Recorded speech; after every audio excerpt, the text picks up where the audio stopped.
After attending several conferences here lately, I noticed that, or I realized that things in life happen for you and not to you. So everything that happens in your life is for you and not to you. I think we all have this victim mindset where things happen to us, but it's all in how you react to the circumstances that arise. So a little bit of back history about me, and I think where I have really been able to connect with individuals and other people and build that rapport so quickly is obviously after high school, I went to college.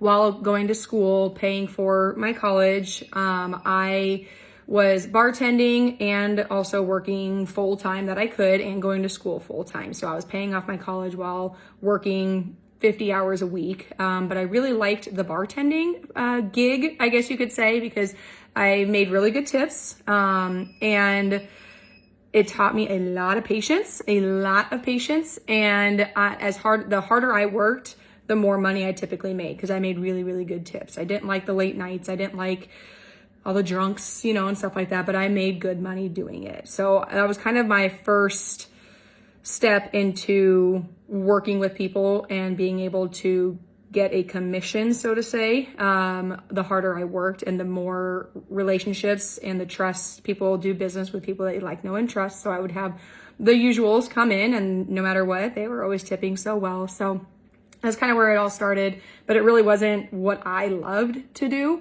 I also worked for an insurance company while going to college, and after going to college, I got my degree in human service counseling because I really wanted to be able to help people, and I thought that was going to be the best way for me to be able to do that.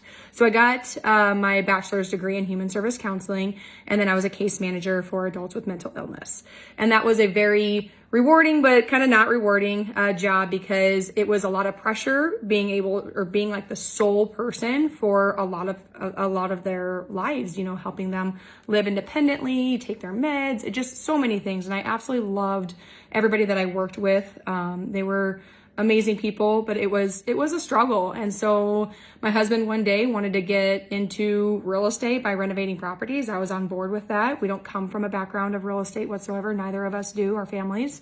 We attended a 3-hour seminar, started renovating properties. It kind of went on from there. I was meeting with realtors. I was meeting with lenders. And then after about 1.5 years of doing that, while still working full time, having 2 kids, buying our own home, I decided to get my real estate license. I got my real estate license, and I told myself if I pass on the first time, because I don't like taking long tests, but if I passed the first time, I was going to do it 100% full time. So got passed 100%, hugged the lady in there, and gave my 3 weeks notice, and I started full time as a realtor. And I've really grown to love everything that real estate offers, and not just as helping people buy and sell, but the investments, but also the conferences that I've been going to and being able to connect with people who have a mindset so much greater than I ever imagined. And it has really helped expand my mindset and realize that there's so much more to life than just where I live and just kind of going through daily actions. And I really noticed that when I feel comfortable with where I am at in life, I really need to shake things up and do something different, something that's going to push me outside my comfort zone. So that's why I'm kind of doing this 75 hard. That's really pushing me outside my comfort zone, but I can tell I've grown substantially even in the last 41 days on my mindset because it is a mental toughness. So a little bit of background history on me. Thanks for listening, and let me know if you have any questions. I'd love to help out.